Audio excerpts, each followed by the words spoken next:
नेपाल ने अमेरिका को ऐसा झटका दिया है जिसने उसके कूटनीतिक दबदबे वाले आन बान शान को झकझोर कर रख दिया। एक तरफ सुपर पावर अमेरिका और दूसरी तरफ छोटा सा देश नेपाल, लेकिन फैसला ऐसा कि वॉशिंगटन तक सन्न रह गया। इस वीडियो में जानेंगे नेपाल ने अमेरिका को कैसे आड़े हाथ लिया, प्रधानमंत्री बालेन शाह ने नेपाल यात्रा पर पहुंचे सर्जियो गोर के मुलाकात की पेशकश को आखिर क्यों ठुकरा दिया, नेपाल ने आखिर अमेरिका के इतने बड़े नेता के ईगो को ठेस क्यों पहुंचाई, ये आत्मसम्मान की नई राजनीति है या फिर नेपाल सरकार की एक खतरनाक कूटनीतिक गलती। आज की इस रिपोर्ट में आपको बताएंगे नेपाल का ये नो मीटिंग फैसला कैसे बन गया इंटरनेशनल बहस का सबसे बड़ा मुद्दा। नमस्कार, आप देख रहे हैं नवभारत टाइम्स। नेपाल एक ऐसा देश जो हमेशा बैलेंस बनाकर चलता रहा है भारत और चीन के बीच, लेकिन अब अमेरिका के साथ भी। लेकिन इस बार कहानी बदल गई है और बदलने वाले हैं खुद प्रधानमंत्री बालेन शाह के कुछ नीतिगत फैसले। अमेरिका के राष्ट्रपति डोनाल्ड ट्रंप के खास दूत सर्जियो गोर नेपाल पहुंचे।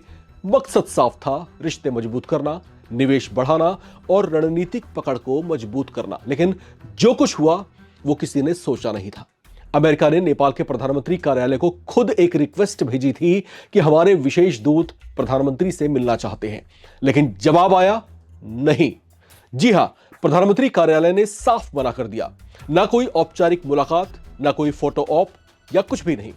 यह सिर्फ एक ना नहीं था, यह एक संदेश भी था, सीधा वॉशिंगटन के लिए। सूत्र बताते हैं कि बालेन शाह ने दरअसल एक सख्त नियम बना रखा है, वो सिर्फ बराबर या अपने से ऊपर के स्तर के नेताओं से ही मिलेंगे, नीचे रैंक के अधिकारियों से कोई मुलाकात नहीं होगी। यानी साफ है कि हम छोटा देश हो सकते हैं, लेकिन हमारी हैसियत छोटी नहीं है। और सिर्फ यही नहीं, बालेन शाह ने तो यह भी तय कर लिया है कि वो अभी विदेश यात्राओं से भी बचेंगे और उनका पूरा फोकस जो है नेपाल के आंतरिक मामलों पर ही होगा। लेकिन कहानी यही खत्म नहीं होती।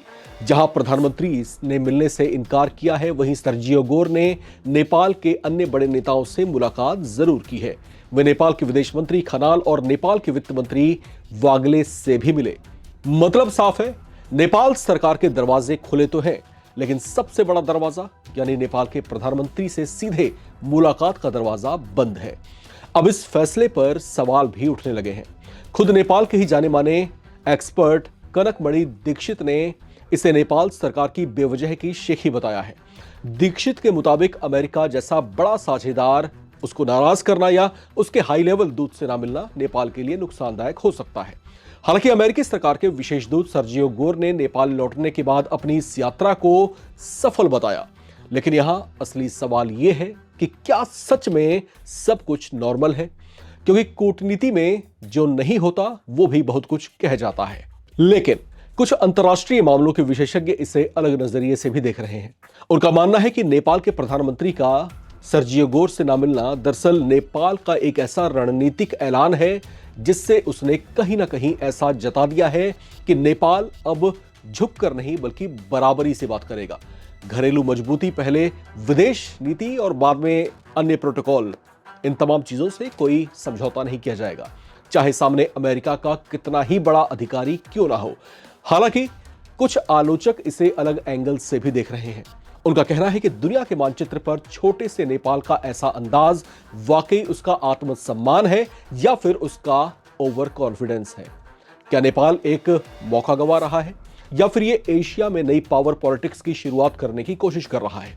क्योंकि एक तरफ सुपर पावर अमेरिका है, दूसरी तरफ उभरता हुआ नेपाल है। टकराव छोटा है लेकिन असर बहुत बड़ा हो सकता है। नेपाल में नई सरकार के गठन के साथ ही बालेन शाह जिस जोश के साथ में नेपाल के आंतरिक मसलों को सुलझाने की कोशिश कर रहे हैं, जो देश के दशकों पुरानी समस्याएं जो हैं उसका निराकरण करने में जिस तरीके से जुटे हुए हैं, वो कहीं ना कहीं एक बदलाव चाहते हैं, ऐसा साफ तौर से जाहिर हो रहा है। लेकिन अंतर्राष्ट्रीय मामलों में या कूटनीतिक नेतृत्व में क्या बालेन शाह के फैसले उनके लिए एक बड़ा आघात साबित हो सकते हैं? यह भी यहां पर एक बड़ा प्रश्न बना हुआ है। आपको क्या लगता है? इन तमाम मसलों पर अपनी राय लिखकर कमेंट बॉक्स में जरूर शेयर करें। देखते रहें नवभारत टाइम्स।